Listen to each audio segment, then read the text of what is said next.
Todo empezó en el verano del año 1977, cuando una mujer de la pequeña ciudad de Circleville, en Ohio, recibió una carta anónima por correo. La abrió y descubrió una letra extraña y burdamente garabateada. La carta le decía que una persona anónima había estado observando su casa y sabía que tenía hijos. Además, la autora de la carta sabía algo que nadie más sabía, que tenía una aventura con el superintendente de la escuela local. Alarmada, la mujer temía, y con razón, que alguien la estuviera vigilando de cerca a su familia. Pero las cosas solo empeorarían a partir de ahí. Varias semanas después, el autor de la carta envió otra carta al marido de la mujer. Le informó del asunto y animó al marido a matar a su esposa y al director de la escuela, con el que ella le engañaba. Después de 2 semanas y sin que nadie hiciera nada, el autor de la carta envió otra carta anónima al marido, incitándolo a tomar medidas.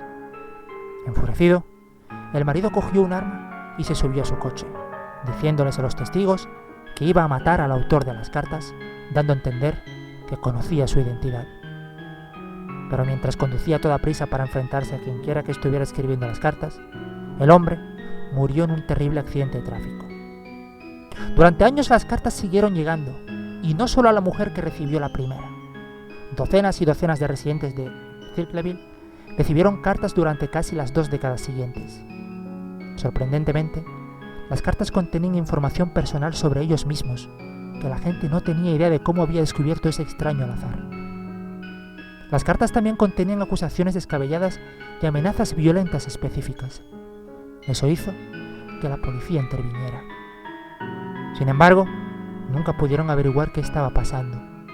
Hasta el día de hoy, el autor de la carta y sus motivos para poner a Circleville patas arriba siguen siendo un completo misterio.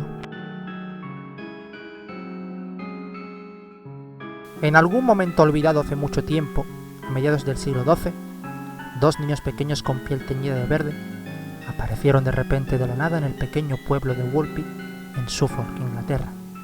Se determinó que el dúo era hermano y hermana en función de su parecido y edades, y hablaban en un idioma extraño y desconocido que los residentes de Woolpit no podían entender.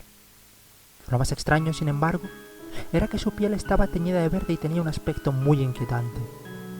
Además, solo comían habas crudas cuando se les pedía que comieran algo. Y lo que era aún más extraño, habían entrado en el pueblo desde algún lugar sin que nadie los viera, y nadie sabía de dónde venían ni cómo habían sido sus vidas antes de que aparecieran. Con el tiempo, los aldeanos intentaron que la pareja se estableciera en una nueva vida. Lamentablemente, el niño murió poco después de llegar a la aldea. Había estado enfermo y no duraría mucho en este mundo, sin importar lo que los aldeanos pudieran ofrecerle. Sin embargo, la niña finalmente fue curada y a medida que mejoraba, incluso perdió el tinte verde de su piel. Con el tiempo la bautizaron e incluso aprendió a hablar inglés. Según cuenta la leyenda, cuando aprendió inglés, les dijo a los habitantes del pueblo que venía de una tierra donde el sol nunca brillaba. La tierra estaba cubierta de un crepúsculo permanente y todo era verde. Según un relato de la época, ella afirmaba que el lugar se llamaba Tierra de San Martín. Obviamente, hay muchos motivos para ser escépticos con respecto a esta historia. Por un lado, ocurrió hace casi 1000 años, por lo que no hay forma de que podamos obtener información más confiable que los informes que surgieron en esa época tan lejana. Además, los historiadores ni siquiera están completamente seguros de cuándo sucedió. Los expertos saben que fue en el siglo XII sin ninguna duda, y creen que fue durante el reinado del rey Esteban, que duró desde 1135 hasta 1154, pero ni siquiera están al 100% seguros de esta parte. Así que está claro que nunca sabremos la verdadera historia detrás de los niños verdes de Woolpit. Es una pena porque da lugar a una historia increíblemente espeluznante.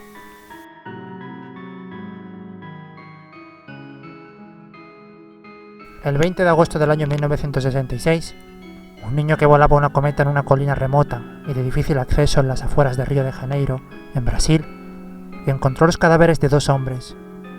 Corrió colina abajo e informó de los hallazgos a la policía. Pero debido a lo peligroso del terreno, los forenses y los servicios de emergencia no pudieron subir a la colina para recuperar los cuerpos hasta el día siguiente. Cuando llegaron la policía y los bomberos, se encontraron con una escena muy extraña. 2 hombres yacían uno al lado del otro y estaban parcialmente cubiertos por la hierba. Lo extraño era que cada uno de los fallecidos llevaba un traje formal, un impermeable y una máscara de plomo para los ojos. No había ninguna razón plausible para que llevaran el impermeable o la máscara de plomo para los ojos en la colina, y la policía se quedó muy confundida enseguida. Junto a los 2 cadáveres había una botella de agua vacía y un paquete con 2 toallas mojadas dentro. Luego, de forma críptica, había un pequeño cuaderno que tenía un conjunto de instrucciones cronometradas escritas en portugués. La traducción aproximada de las instrucciones al inglés era: 4:30, estar en el lugar indicado. 6:30, ingerir cápsulas. Después del efecto, proteger los metales y esperar la máscara de señales. Por supuesto, eso inquietó aún más a los investigadores. Los 2 hombres fueron finalmente identificados como 2 técnicos electrónicos brasileños llamados Manuel Pereira de la Cruz y Miguel José Viana. Sus familias los habían visto por última vez 3 días antes de que el chico encontrara sus cuerpos en la ladera de la montaña.